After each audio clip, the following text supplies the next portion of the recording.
ഈ വാർത്താ ദിനത്തിലെ പ്രധാന റിപ്പോർട്ടുകളുമായി വാർത്താമഴ ആരംഭിക്കുന്നു. ഞാൻ എസ് വിജയകുമാർ. കൊടും ചൂടിനിടെ സംസ്ഥാനം അതിഗുരുതരമായ വൈദ്യുതി പ്രതിസന്ധിയിൽ.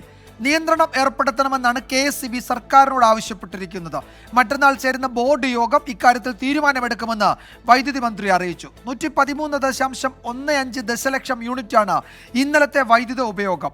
വോൾട്ടേജ് ക്ഷാമവും വൈദ്യുതി മുടക്കവും പതിവായതോടെ പലയിടത്തും ജനങ്ങൾ തെരുവിലിറങ്ങി പ്രതിഷേധിച്ചു. കാണാം ഇന്നത്തെ ലീഡ് സ്റ്റോറി.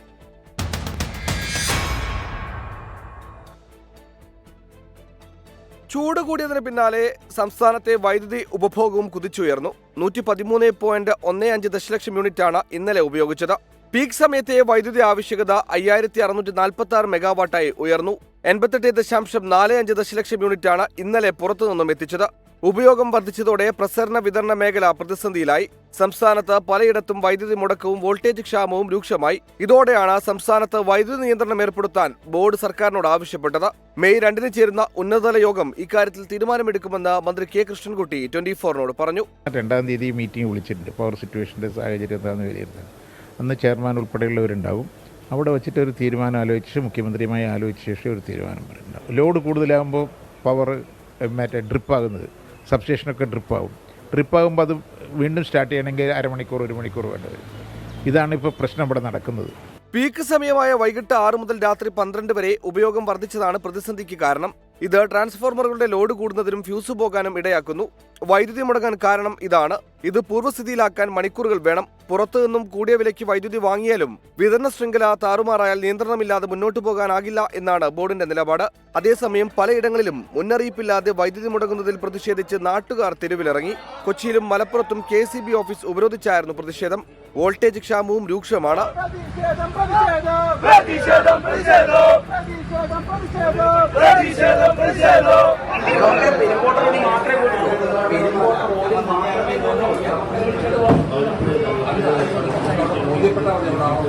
ഓവർലോഡാണ് വൈദ്യുതി മുടങ്ങാൻ കാരണമെന്ന് KSEB അധികൃതർ ചൂണ്ടിക്കാട്ടി. 24 തിരുവനന്തപുരം. സംസ്ഥാനത്ത് കൊടും ചൂട് തുടരുകയാണ്. പാലക്കാടിനും തൃശ്ശൂരിനും പുറമെ ആലപ്പുഴ, കോഴിക്കോട് ജില്ലകളിലും ഉഷ്ണതരംഗ മുന്നറിയിപ്പ് പ്രഖ്യാപിച്ചു. അതിനിടെ ആലപ്പുഴ ചെട്ടിക്കാട്ട് ഇന്നലെ കുഴഞ്ഞു വീണ് മരിച്ച യുവാവിന് സൂര്യാഘാതമേറ്റിരുന്നുവെന്ന് പോസ്റ്റ്മോർട്ടത്തിൽ സ്ഥിരീകരിച്ചു. പാലക്കാട് ചാലിശ്ശേരിയിൽ ഇന്ന് ഒരാൾക്ക് പൊള്ളലേറ്റു. അതേസമയം സംസ്ഥാനത്ത് പലയിടത്തും ഇന്ന് വേനൽ മഴ പെയ്തു. സംസ്ഥാനത്ത് അതിതീവ്രമായ ചൂട് അടുത്ത ദിവസങ്ങളിലും തുടരും. ഉഷ്ണതരംഗ മുന്നറിയിപ്പ് തുടരുന്ന പാലക്കാട് ഓറഞ്ച് അലേർട്ടും ആലപ്പുഴ, തൃശൂർ, കോഴിക്കോട് ജില്ലകളിൽ യെല്ലോ അലേർട്ടും പ്രഖ്യാപിച്ചു. ആലപ്പുഴയിൽ ആദ്യമായി രാത്രികാല ചൂട് മുന്നറിയിപ്പ് നൽകി. ആലപ്പുഴയിൽ ഇന്ന് കുറഞ്ഞ താപനില സാധാരണയേക്കാൾ 4.2 ഡിഗ്രി സെൽഷ്യസ് കൂടുതലാണ്. പാലക്കാട് ഉയർന്ന താപനില 41 ഡിഗ്രി സെൽഷ്യസ് വരെയും തൃശൂരിൽ 40 ഡിഗ്രി സെൽഷ്യസ് വരെയും കൊല്ലം, കോഴിക്കോട് ജില്ലകളിൽ 39 ഡിഗ്രി സെൽഷ്യസ് വരെയും ആലപ്പുഴ, കോട്ടയം, പത്തനംതിട്ട, കണ്ണൂർ ജില്ലകളിൽ 38 ഡിഗ്രി സെൽഷ്യസ് വരെയും തിരുവനന്തപുരം, എറണാകുളം, കാസർഗോഡ്, മലപ്പുറം ജില്ലകളിൽ ഉയർന്ന താപനില 37 ഡിഗ്രി സെൽഷ്യസ് വരെയും വർദ്ധിക്കാൻ സാധ്യതയുണ്ട്. സാധാരണയേക്കാൾ 3 മുതൽ 5 ഡിഗ്രി സെൽഷ്യസ് വരെ കൂടാനാണ് സാധ്യത. പകൽ സമയത്ത് ക്ലാസ് നടത്തുന്നത് അനുവദിക്കില്ലെന്ന് വിദ്യാഭ്യാസ മന്ത്രി വി ശിവൻകുട്ടി. ഈ കടുത്ത ചൂട് സമയത്ത് ക്ലാസുകൾ നടത്തുന്നതും ജോലി ചെയ്യിപ്പിക്കുന്നതും ഒക്കെ അത് കർശനമായി തന്നെ നിലപാട് ഗവൺമെന്റ് സ്വീകരിച്ചിട്ടുണ്ട്. ആലപ്പുഴ ചെട്ടിക്കാട് ഇന്നലെ കുഴഞ്ഞു വീണു മരിച്ച സുഭാഷിന്റെ മരണം സൂര്യാഘാതമേറ്റാണെന്ന് സ്ഥിരീകരിച്ചു. പോസ്റ്റ്മോർട്ടം റിപ്പോർട്ടിലാണ് സൂര്യാഘാതമാണ് മരണകാരണമെന്ന് കണ്ടെത്തിയത്. ഉഷ്ണതരംഗത്തെ ഗൌരവത്തോടെ കാണണമെന്ന് പാലക്കാട് ജില്ലാ മെഡിക്കൽ ഓഫീസർ ഡോക്ടർ KR വിദ്യ 24നോട് പറഞ്ഞു. കനത്ത ചൂടിന് ആശ്വാസമായി തിരുവനന്തപുരത്തും കൊല്ലത്തും ആലപ്പുഴയിലും വേനൽ മഴ ലഭിച്ചു.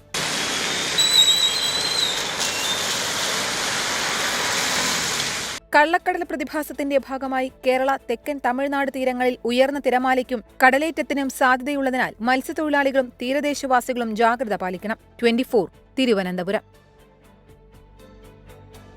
ഉഷ്ണതരംഗത്തെ തുടർന്ന് 4 സംസ്ഥാനങ്ങളിൽ കേന്ദ്ര കാലാവസ്ഥാ നിരീക്ഷണ കേന്ദ്രം റെഡ് അലേർട്ട് പ്രഖ്യാപിച്ചു. ആന്ധ്രാപ്രദേശ്, പശ്ചിമ ബംഗാൾ, ഒഡീഷ, ബീഹാർ സംസ്ഥാനങ്ങളിലാണ് റെഡ് അലേർട്ട്. 4 സംസ്ഥാനങ്ങളിലും അതിതീവ്ര സാഹചര്യം 2 ദിവസം കൂടി തുടരും.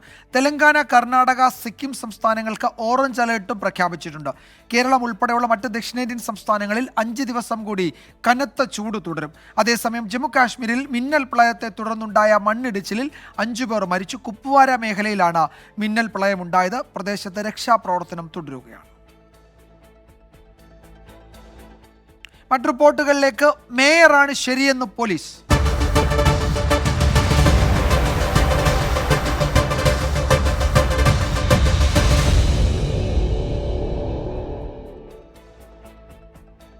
തിരുവനന്തപുരം മേയർ ആര്യ രാജേന്ദ്രനും ഭർത്താവ് സച്ചിൻ ദേവ് MLAയും ജോലി തടസ്സപ്പെടുത്തിയെന്ന KSRTC ഡ്രൈവറുടെ പരാതിയിൽ പോലീസ് കേസെടുക്കില്ല. ഡ്രൈവർ യദു മോശമായി പെരുമാറി എന്നാണ് പോലീസിന്റെ കണ്ടെത്തൽ. കമ്മീഷണർക്കും DGPക്കും യദു പരാതി നൽകി. നിയമപരമായി നേരിടുമെന്ന് ആര്യ രാജേന്ദ്രനും വ്യക്തമാക്കി. വിഷയത്തെ ചൊല്ലി തിരുവനന്തപുരം കോർപ്പറേഷൻ കൗൺസിൽ യോഗത്തിൽ വാക്കേറ്റമുണ്ടായി. KSRTC ഡ്രൈവർ യദു സ്ത്രീത്വത്തെ അപമാനിക്കും വിധം പെരുമാറിയെന്ന മേയർ ആര്യ രാജേന്ദ്രന്റെ വാദം ശരിവയ്ക്കുകയാണ് പോലീസ്. ഡ്രൈവർ മോശമായി പെരുമാറിയതുകൊണ്ടാണ് ബസ് തടഞ്ഞതെന്നും അതിനാൽ ട്രിപ്പ് മുടങ്ങിയെന്ന പരാതിയിൽ കേസെടുക്കേണ്ടതില്ലെന്നുമാണ് പോലീസിന്റെ നിലപാട്. കോടതിയെ സമീപിക്കുമെന്ന വാർത്ത ഡ്രൈവർ യദു നിഷേധിച്ചു. ഇല്ല, ഇപ്പൊ ഇതിൽ ഒരു തീരുമാനം ഉണ്ടായില്ലെങ്കിൽ മാത്രമേ കോടതിയെ സമീപിക്കൂ. ബസ് തടഞ്ഞതിൽ മേയർ MLA ദമ്പതികൾക്കെതിരെ KSRTCയും നിയമ നടപടി സ്വീകരിക്കില്ല. CCTV ദൃശ്യങ്ങൾ ഉൾപ്പെടെ പരിശോധിച്ച് പിഴവില്ലാത്ത റിപ്പോർട്ട് നൽകണമെന്ന് KSRTC വിജിലൻസ് ഓഫീസർക്ക് ഗതാഗത മന്ത്രി നിർദ്ദേശം നൽകി.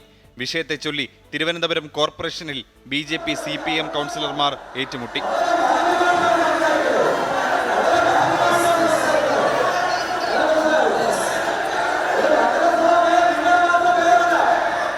യദുവിനെ ജോലിയിൽ നിന്ന് പിരിച്ചുവിടണമെന്ന് തിരുവനന്തപുരം കോർപ്പറേഷൻ പ്രമേയം പാസാക്കി.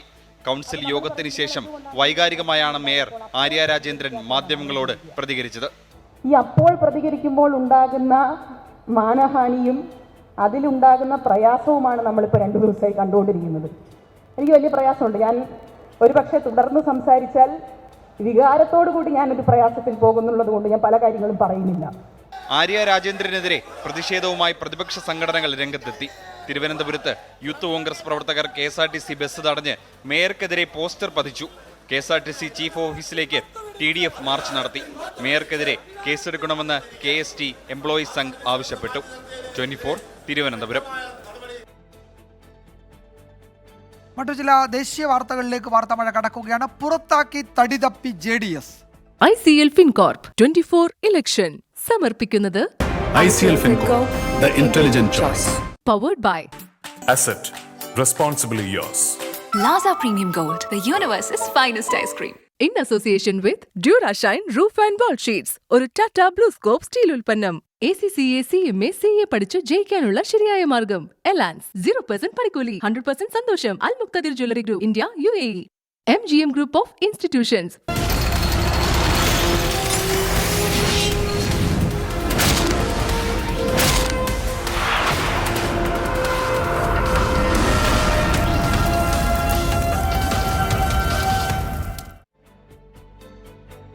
കർണാടകയിൽ ലൈംഗികാതിക്രമ കേസിൽ ഉൾപ്പെട്ട ഹാസൻ മണ്ഡലത്തിലെ NDA സ്ഥാനാർത്ഥി പ്രജ്വൽ രേവണ്ണയെ പാർട്ടിയിൽ നിന്ന് സസ്പെൻഡ് ചെയ്തു.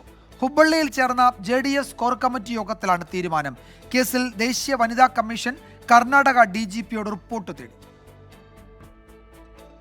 രണ്ടാം ഘട്ട തെരഞ്ഞെടുപ്പിന് 3 ദിവസം മുമ്പാണ് സാമൂഹിക മാധ്യമങ്ങളിൽ പ്രജ്വൽ രേവണ്ണയുടെ അശ്ലീല ദൃശ്യങ്ങൾ പ്രത്യക്ഷപ്പെട്ടത്. മോർഫ് ചെയ്തതാണെന്ന് JDS ആദ്യം വാദിച്ചു.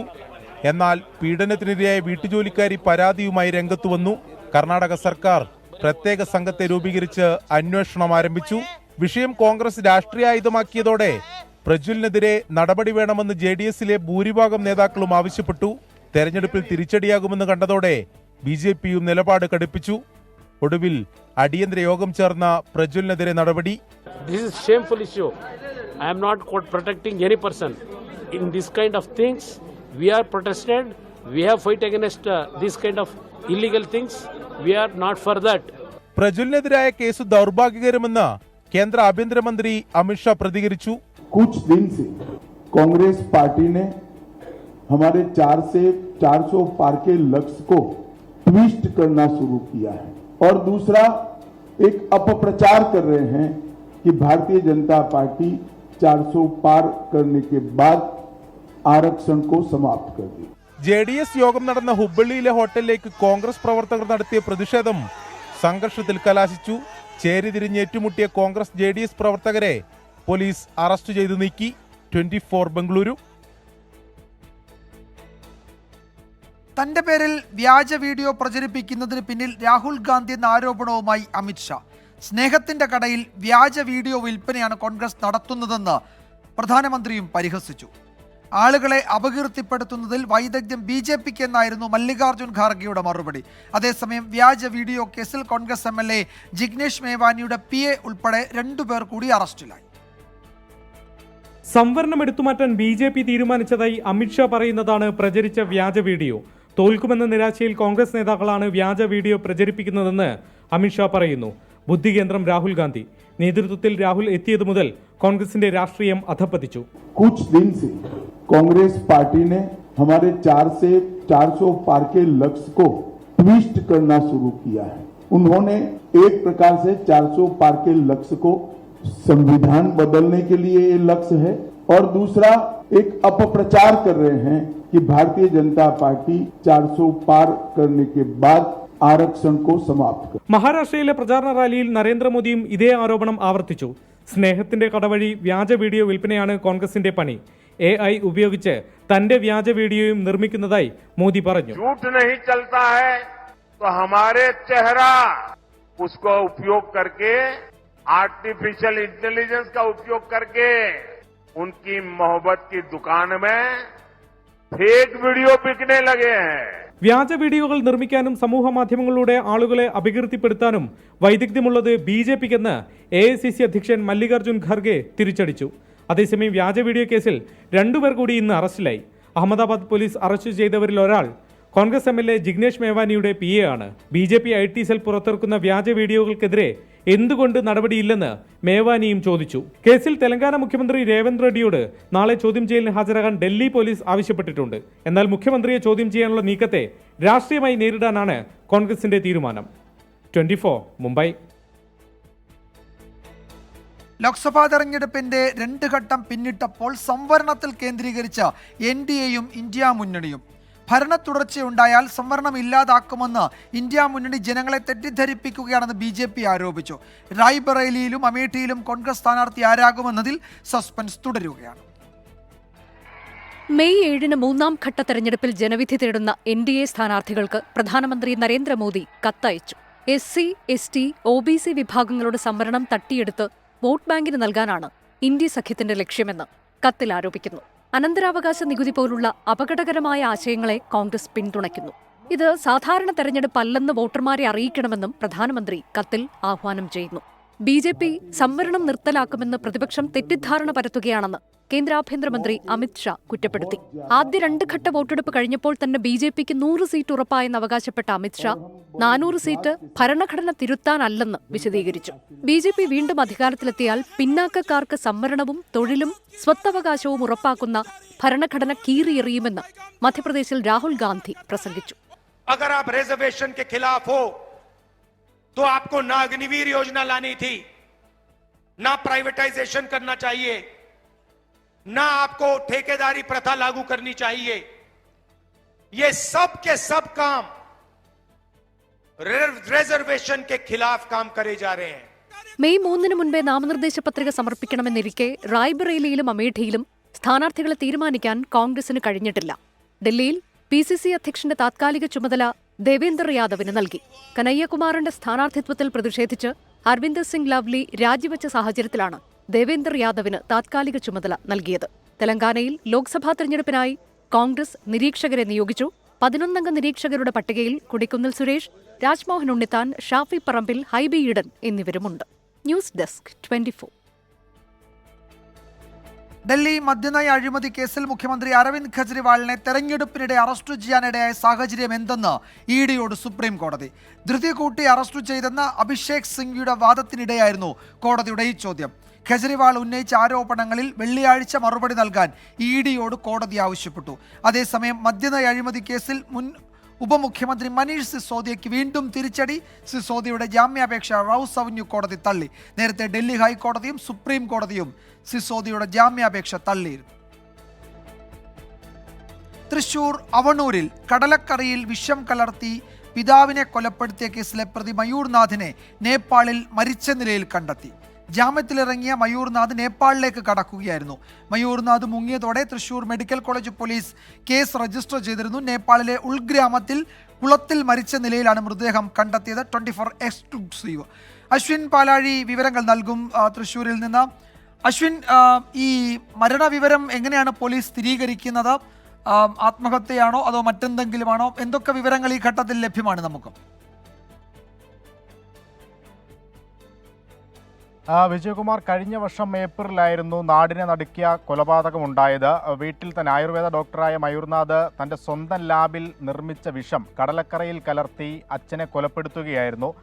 ആദ്യഘട്ടത്തിൽ ഈ സംഭവം പുറത്തു വന്നിരുന്നില്ല. പിന്നീട് ഈ ശവസംസ്കാര ചടങ്ങെല്ലാം പൂർത്തിയായ ശേഷം ഡോക്ടർമാരുടെ സംശയത്തിൽ നടത്തിയ പോസ്റ്റ്മോർട്ടത്തിൻ്റെ വിവരങ്ങളിലാണ് ഇത്തരത്തിൽ കടലക്കറയിൽ ചേർത്ത് വിഷം നൽകി കൊലപ്പെടുത്തിയതാണ് എന്നുള്ള വിവരം വന്നത്. പിന്നീട് നടത്തിയ അന്വേഷണത്തിൽ മയൂർനാഥാണ് ചെയ്തതെന്ന് അറിയുകയും പിടിക്കപ്പെടുകയുമായിരുന്നു. സംഭവത്തിൽ മയൂർനാഥ് ജയിലിൽ ശിക്ഷ അനുഭവിച്ചു വരുന്നതിനിടെ കഴിഞ്ഞ കുറച്ചുനാൾ മുമ്പ് ജാമ്യം ലഭിക്കുകയും ചെയ്തു. ഈ ജാമ്യത്തിലിറങ്ങിയ ശേഷം കുറച്ചുനാൾ തൃശ്ശൂരിലും കുറച്ചുനാൾ തൃപ്പൂണിത്തറയിലെ ബന്ധുവീട്ടിലുമായി മയൂർനാഥ് ഉണ്ടായിരുന്നു.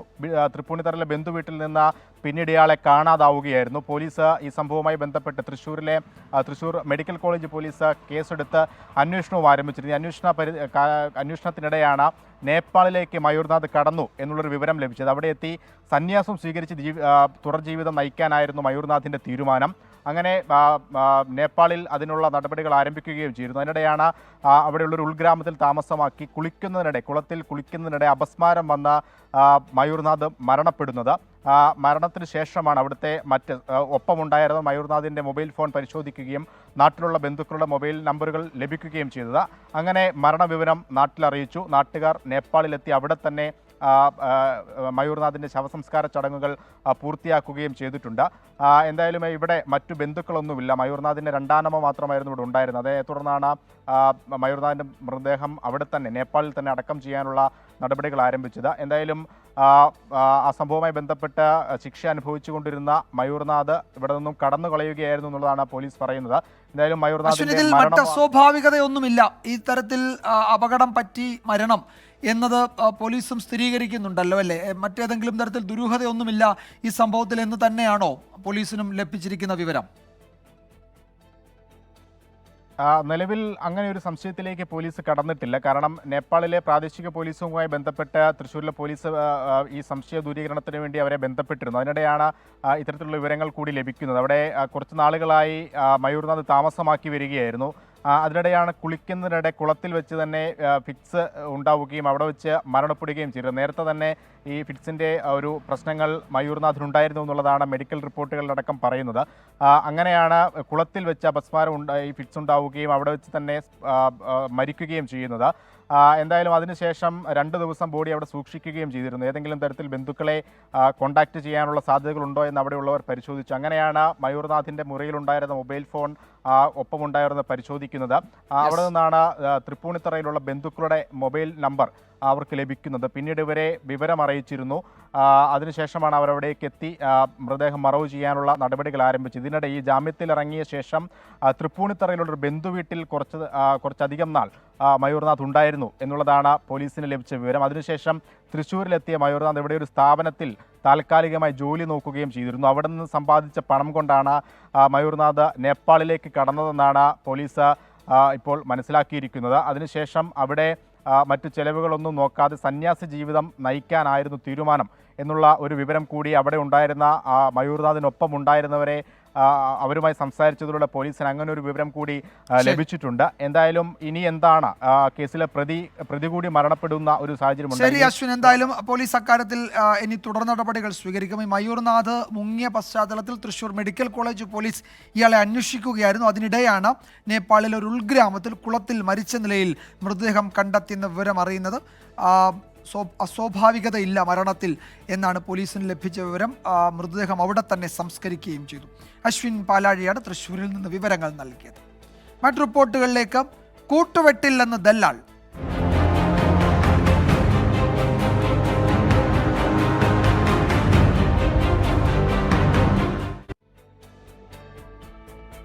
ഇ.പി. ജയരാജനുമായുള്ള തന്റെ സൗഹൃദം തടയാൻ ആർക്കും കഴിയില്ലെന്ന് ടി.ജി. നന്ദകുമാർ. കെ. സുധാകരനും ശോഭാ സുരേന്ദ്രനുമെതിരെ ഗൂഢാലോചനയ്ക്ക് DGPക്ക് നന്ദകുമാർ പരാതി നൽകി. EP ജയരാജൻ പ്രകാശ് ജാവദേക്കർ കൂടിക്കാഴ്ചയിലെ CPIയുടെ അതൃപ്തി പരിഹരിക്കാൻ CPM നീക്കം തുടങ്ങി. CPM EP ജയരാജനെ തൊടാത്തത് അഴിമതിയുടെ കൊട്ടാരം കത്തുമെന്ന് ഭയന്നാണെന്ന് കെ സുധാകരൻ പരിഹസിച്ചു. EP ജയരാജൻ ജാവ്ദേക്കർ കൂടിക്കാഴ്ചയ്ക്ക് പിന്നാലെ അതൃപ്തി പരസ്യമാക്കിയ CPIയെ അനുനയിപ്പിക്കാൻ CPIM ശ്രമം തുടങ്ങി. EPക്കെതിരെ നടപടിയെടുക്കാത്തതിന്റെ കാരണം CPIയെ നേരിട്ട് ബോധ്യപ്പെടുത്താനാണ് നീക്കം. പാർട്ടി സംരക്ഷിച്ചെങ്കിലും EPക്കെതിരെ പ്രതിപക്ഷ വിമർശനത്തിന് അറുതിയില്ല. CPIM EP ജയരാജനെ തൊടാത്തത് അഴിമതിയുടെ കൊട്ടാരം കത്തുമെന്ന് ഭയന്നെന്ന കെ സുധാകരൻ. വളരെ ആരംഭത്തിൽ ഞാൻ പറഞ്ഞു ഒരു നടപടി ഉണ്ടാവില്ല. എന്താ കാരണം എന്നറിയോ? ജയരാജൻ ആ ഒരു അഴിമതിയുടെ കൊട്ടാരം കാത്തു സൂക്ഷിക്കുന്ന ഏറ്റവും പ്രധാനപ്പെട്ട ഒരു കക്ഷിയാണ്. അദ്ദേഹത്തെ തൊട്ടാൽ കത്തും, കൊട്ടാരം മൊത്തം കത്തും. കെ സുധാകരനും ശോഭാ സുരേന്ദ്രനും ചേർന്ന തനിക്കും EP ജയരാജനുമെതിരെ ഗൂഢാലോചന നടത്തിയെന്ന് കാണിച്ച ദല്ലാൽ നന്ദകുമാർ DGPക്ക് പരാതി നൽകി. ആരെങ്കിലും പറഞ്ഞാൽ അവസാനിപ്പിക്കാവുന്ന ബന്ധമല്ല EPയുമായി ഉള്ളതെന്നും നന്ദകുമാർ. ഒരു ക്വാളിറ്റി ഇല്ല ശോഭയ്ക്ക്, തട്ടിപ്പുകാരി. EP ജയരാജൻ കണ്ടു, സംസാരിച്ചു. ഞാനത് നിഷേധിക്കുന്നില്ല, അദ്ദേഹം നിഷേധിക്കുന്നില്ല. അദ്ദേഹത്തെ BJP ചേർക്കാനാണ് ശോഭ പറഞ്ഞത് വൃത്തികേടാണെന്ന് പറയണം, സുധാകരൻ പറഞ്ഞതും. അങ്ങനെ ഒരു ഡയലോഗ് വച്ചിട്ടില്ല. EP കണ്ടതിനല്ല തെറ്റ്, എന്റെ കൂടെ കൂടിയതിനാണ് തെറ്റ്. ഇവർക്ക് ആർക്കെങ്കിലും എന്നോടുള്ള ബന്ധം ഉപേക്ഷിക്കാൻ പറ്റൂ? മുഖ്യമന്ത്രി അറിഞ്ഞുകൊണ്ടുള്ള പൊളിറ്റിക്കൽ ഡീലാണ് EP ജാവദേക്കർ കൂടിക്കാഴ്ചയെന്ന് രമേശ് ചെന്നിത്തല ആരോപിച്ചു. ശോഭാ സുരേന്ദ്രനും TG നന്ദകുമാറിനുമെതിരെ നിയമ നടപടിക്ക് ഒരുങ്ങുകയാണ് EP ജയരാജൻ. നിയമോപദേശത്തിന് ശേഷം പരാതി നൽകാനാണ് തീരുമാനം. 24 കൊച്ചി. EP ജയരാജൻ പ്രകാശ് ജാവദേക്കർ കൂടിക്കാഴ്ച വിവാദമായതിൽ BJPയിലും പൊട്ടിത്തെറി. ശോഭാ സുരേന്ദ്രന്റെ പ്രസ്താവനകൾ പ്രകാശ് ജാവദേക്കർ ദേശീയ നേതൃത്വത്തിന്റെ ശ്രദ്ധയിലെത്തിച്ചു. ശോഭയ്ക്കെതിരെ നടപടി ഉണ്ടാകാനാണ് സാധ്യത. കേരള പ്രഭാരി ചുമതല ഒഴിയാൻ പ്രകാശ് ജാവദേക്കർ താൽപര്യം അറിയിച്ചതായും സൂചനകളുണ്ട്. EP ജയരാജൻ പ്രകാശ് ജാവ്ദേക്കർ കൂടിക്കാഴ്ചയെക്കുറിച്ച് ശോഭാ സുരേന്ദ്രൻ നടത്തിയ വെളിപ്പെടുത്തൽ BJPക്ക് ദേശീയ തലത്തിൽ തന്നെ അവമതിപ്പുണ്ടാക്കിയെന്നാണ് പാർട്ടിയിൽ തന്നെ ഒരു വിഭാഗത്തിന്റെ വിമർശനം. രഹസ്യ ചർച്ചകളെപ്പറ്റി പുറത്തു പറഞ്ഞത് ഇനിയുള്ള ചർച്ചകളെ ബാധിക്കുകയും ചെയ്യും. വിവാദം നേതാക്കളുടെ വിശ്വാസ്യതയെ ബാധിച്ചെന്നും പാർട്ടിയിൽ ആക്ഷേപമുയർന്നു. വാവിട്ട വാക്കിൽ ശോഭയ്ക്കെതിരെ നടപടിക്ക് സാധ്യതയെന്നാണ് പുറത്തുവരുന്ന വിവരം. ചർച്ച സ്ഥിരീകരിച്ച കെ സുരേന്ദ്രന്റെ നടപടിയിലും കേരള പ്രഭാരി പ്രകാശ് ജാവ്ദേക്കർക്ക് അതൃപ്തിയുണ്ട്. മെയ് ആദ്യവാരം തിരുവനന്തപുരത്ത് ജാവ്ദേക്കർ പങ്കെടുക്കുന്ന സംസ്ഥാന ഭാരവാഹി യോഗം വിഷയം ചർച്ച ചെയ്യും. കേരളത്തിന്റെ പ്രഭാരി ചുമതല ഒഴിയാൻ പ്രകാശ് ജാവ്ദേക്കർ താൽപര്യമറിയിച്ചെന്നാണ് റിപ്പോർട്ടുകൾ. തെരഞ്ഞെടുപ്പിന് ശേഷമുള്ള പുനഃസംഘടനയിൽ ജാവ്ദേക്കർ ഉണ്ടായേക്കില്ല. അതേസമയം ആരുമായും സംവദിക്കാനുള്ള അവകാശം പാർട്ടിയിലെ നേതാക്കൾക്കുണ്ടെന്നാണ് PK കൃഷ്ണദാസ് പ്രതികരിച്ചത്. ആരെയും സന്ദർശിക്കാനും ആരുമായിട്ട് സംവദിക്കാനും ഉള്ള പൂർണ്ണ സ്വാതന്ത്ര്യമുണ്ട്. പാർട്ടിക്കകത്ത് പാർട്ടി തീരുമാനിക്കേണ്ട കാര്യങ്ങളാണെങ്കിൽ അത് പാർട്ടിക്കകത്തെത്തും. ആ സമയത്ത് എല്ലാവരും അറിയും. വിവാദങ്ങൾക്കിടെ ശോഭാ സുരേന്ദ്രനും പ്രകാശ് ജാവ്ദേക്കറിനും പരോക്ഷ വിമർശനവുമായി BJP സംസ്ഥാന ഉപാധ്യക്ഷൻ P രഘുനാഥ് രംഗത്തെത്തി. കളങ്കിത കൂട്ടുകെട്ട് പൊതുപ്രവർത്തകർക്ക് ഭൂഷണമല്ലെന്നും BJPയിൽ ആളെ ചേർക്കുന്നത് ദല്ലാളുമാരുമല്ലെന്നുമാണ് ഫേസ്ബുക്ക് കുറിപ്പ്. 24 കൊച്ചി. കൂടിക്കാഴ്ച വിവാദത്തിൽ LDF കൺവീനർ EP ജയരാജൻ നിയമ നടപടി തുടങ്ങി. TG നന്ദകുമാർ, BJP നേതാവ് ശോഭാ സുരേന്ദ്രൻ, KPCC അധ്യക്ഷൻ കെ സുധാകരൻ എന്നിവർക്ക് വക്കീൽ നോട്ടീസ് അയച്ചു. ദീപക് ധർമ്മടം വിവരങ്ങൾ നൽകും കോഴിക്കോട്ട്. ദീപക്, എന്തൊക്കെയാണ് EP ജയരാജൻ വക്കീൽ നോട്ടീസിൽ ആവശ്യപ്പെട്ടിരിക്കുന്നത്? പാർട്ടി പറഞ്ഞിരുന്നുവല്ലോ, സംസ്ഥാന സെക്രട്ടേറിയറ്റ് കർശനമായി ഇക്കാര്യത്തിൽ നിയമ നടപടി സ്വീകരിക്കാൻ നിർദ്ദേശം നൽകിയിരുന്നുവല്ലോ EP ജയരാജന്. എന്തൊക്കെയാണ് വിവരങ്ങൾ? വിജയകുമാർ, അത് തന്നെയാണ്. ഇന്നലത്തെ പാർട്ടി സെക്രട്ടേറിയറ്റ് തീരുമാനപ്രകാരമാണ് EP ജയരാജൻ നിയമ നടപടിയിലേക്ക് കടന്നിരിക്കുന്നത്. അതായത് മെനഞ്ഞാന്ന് EP ജയരാജൻ 24-ന് അനുവദിച്ച അഭിമുഖത്തിൽ ഇനിയൊരു നിയമ നടപടിക്കൊന്നും താനില്ല, ഇവരെ പ്രതിരോധിക്കാൻ താൻ അശക്തനാണ് എന്ന രീതിയിലായിരുന്നു പ്രതികരിച്ചിരുന്നത്. പക്ഷേ വസ്തുത കൃത്യമായി പറയുന്നു, താൻ BJPയിലേക്ക് പോകാനോ അത്തരത്തിലൊരു ചർച്ചയോ ഉണ്ടായിരുന്നില്ല. ശോഭാ സുരേന്ദ്രനെ ഒരിക്കൽ പോലും ഉമ്മൻചാണ്ടിയുടെ മരണസമയത്ത് കണ്ടതല്ലാതെ രാമനിലയത്തിലോ മറ്റോ പോയി കണ്ടില്ല എന്നും പറഞ്ഞിരുന്നു. അതിനെ ചുവടുപിടിച്ച് ഇന്നലെ സെക്രട്ടേറിയറ്റ് തീരുമാനപ്രകാരം ഇപ്പോൾ ശോഭാ സുരേന്ദ്രൻ, അതുപോലെ തന്നെ കെ സുധാകരൻ, ദല്ലാൽ നന്ദകുമാർ, ഈ 3 പേർക്ക് എതിരെയാണ് വക്കീൽ നോട്ടീസ് അയച്ചിരിക്കുന്നത്. വക്കീൽ നോട്ടീസ് അയച്ചിരിക്കുന്ന അഡ്വക്കേറ്റ് രാജഗോപാൽ മുഖേനയാണ്. 2 കോടി രൂപ മാനനഷ്ടം ആവശ്യപ്പെട്ടുകൊണ്ടാണ് കേസ്. തൻ്റെ രാഷ്ട്രീയ പാരമ്പര്യം, അതായത് സുദീർഘമായ രാഷ്ട്രീയ പാരമ്പര്യം 60 വർഷത്തെ പ്രവർത്തന പാരമ്പര്യമുണ്ട്. ആ പാരമ്പര്യത്തെ കളങ്കിതമാക്കുന്ന വിധത്തിലുള്ള ഒരു ഗൂഢാലോചന നടന്നിട്ടുണ്ട്. അപകീർത്തികരമായ കള്ളപ്രചരണമാണ് നടത്തിയത്.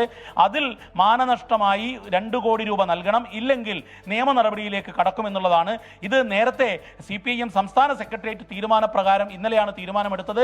ആ തീരുമാനപ്രകാരം ഇന്ന് തന്നെ നിയമ നടപടിയിലേക്ക് കടന്നതാണ്. EP ജയരാജനുമായി അടുത്ത വൃത്തങ്ങളിൽ സംസാരിക്കുമ്പോൾ അദ്ദേഹം കർശനമായി നിയമ നടപടിയുമായി മുന്നോട്ട് പോകും. കാരണം ഒരിക്കൽ പോലും കാണുകയോ ചർച്ച ചെയ്യുകയോ ചെയ്യാത്ത വിഷയങ്ങൾ തനിക്കെതിരെ ചാർത്തി രാഷ്ട്രീയ മുതലെടുപ്പും തന്നെ വ്യക്തിഹത്യ ചെയ്യുകയാണ് ചെയ്തത് എന്നുള്ളതാണ് EP ക്യാമ്പും പറയുന്നത്.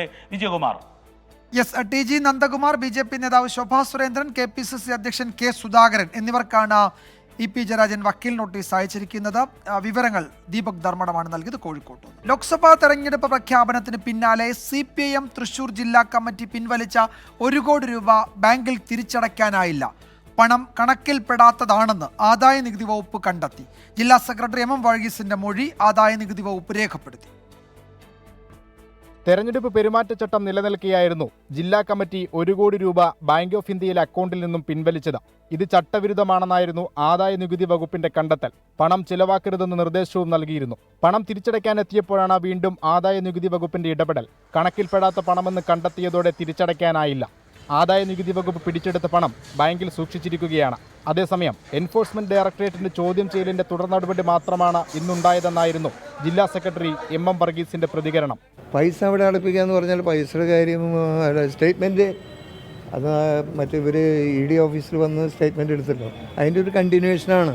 അത്രയേ ഉള്ളൂ, വേറെ യാതൊന്നുമില്ല ഈ കാര്യം. ബാങ്കിലെത്തിച്ച പണത്തിന്റെ സീരിയൽ നമ്പർ അടക്കം പരിശോധിച്ച ശേഷമായിരിക്കും ആദായ നികുതി വകുപ്പിന്റെ തുടർ നടപടികൾ. 24 Thrissur.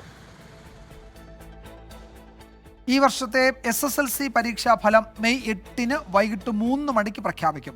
Higher secondary, vocational higher secondary ഫലപ്രഖ്യാപനം മെയ് 9 നടക്കും. കഴിഞ്ഞ വർഷത്തേക്കാൾ 11 ദിവസം നേരത്തെയാണ് ഇത്തവണ ഫലം പ്രഖ്യാപിക്കുന്നത്. ടാബുലേഷൻ, ഗ്രേസ് മാർക്ക് എൻട്രി എന്നിവ പരീക്ഷാ ഭവനിൽ പൂർത്തിയാക്കി.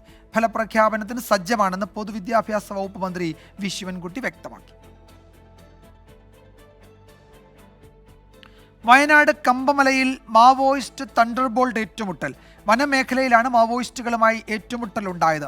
9 തവണ വെടിയുതിർക്കുന്ന ശബ്ദം കേട്ടുവെന്ന് തോട്ടം തൊഴിലാളികൾ വ്യക്തമാക്കി. മേഖലയിൽ പരിശോധന നടത്തിയെങ്കിലും മാവോയിസ്റ്റുകളെ കണ്ടെത്താനായിട്ടില്ല. ഇന്നു രാവിലെ 10:30യോടെയാണ് കമ്പമല തേയിലത്തോട്ടത്തിനടുത്തുള്ള തേൻപാറ ഭാഗത്തു നിന്ന് വെടിയൊച്ചകൾ കേട്ടത്. 9 തവണ വെടിയുതിർക്കുന്ന ശബ്ദം കേട്ടതായി പ്രദേശവാസികൾ വ്യക്തമാക്കി. തെരഞ്ഞെടുപ്പ് കൊട്ടിക്കലാശ ദിവസം അതിരാവിലെ മാവോയിസ്റ്റുകൾ പാടികളിൽ വന്ന് വോട്ട് ബഹിഷ്കരണത്തിന് ആഹ്വാനം ചെയ്തിരുന്നു. ഇതിനു പിന്നാലെ പോലീസ് പരിശോധന ശക്തമാക്കുകയും ചെയ്തു. ഇന്ന് രാവിലെ വനമേഖലയിൽ ഇറങ്ങിയ തണ്ടർബോൾട്ട് സംഘത്തിന് നേരെയാണ് ആദ്യം വെടിവെപ്പുണ്ടായത്. ഇതിനു പിന്നാലെ തണ്ടർബോൾട്ടും മാവോയിസ്റ്റുകൾക്ക് നേരെ വെടിയുതിർത്തു. സംഭവത്തിൽ ആർക്കും പരിക്കേറ്റിട്ടില്ലെന്നാണ് പോലീസ് നൽകുന്ന വിവരം. Maoist Kabanidalam commander CP Moideen, Soman, Santhosh, Manoj എന്ന ഷഫീഖ് എന്നിവരുൾപ്പെട്ട സംഘമാണ് കഴിഞ്ഞ ദിവസം കമ്പമലയിലെ പാടികൾക്ക് സമീപം എത്തിയിരുന്നത്. ഈ സംഘം ഈ മേഖലയിൽ ക്യാമ്പ് ചെയ്യുന്നതായുള്ള വിവരം പോലീസിന് ലഭിച്ചിരുന്നു. കേളകം തലപ്പുഴ പോലീസ് സ്റ്റേഷൻ അതിർത്തിയിലാണ് വെടിവെപ്പുണ്ടായത്. നേരത്തെ ഏറ്റുമുട്ടലുണ്ടായ ആറളം ഭാഗത്തേക്ക് കടന്നുപോകാവുന്ന മേഖലയാണിത്. 24 വയനാട്. പൊരുതി നേടി സഞ്ജു.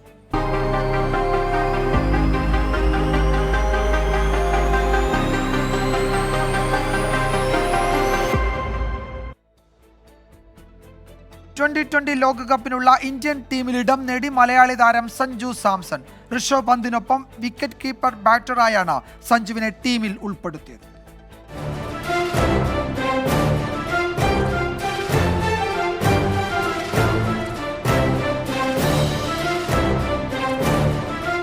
മൂന്ന് ദിവസം നീണ്ട ചർച്ചകൾക്കൊടുവിലാണ് ലോകകപ്പിനുള്ള ടീമിനെ BCCI പ്രഖ്യാപിച്ചത്.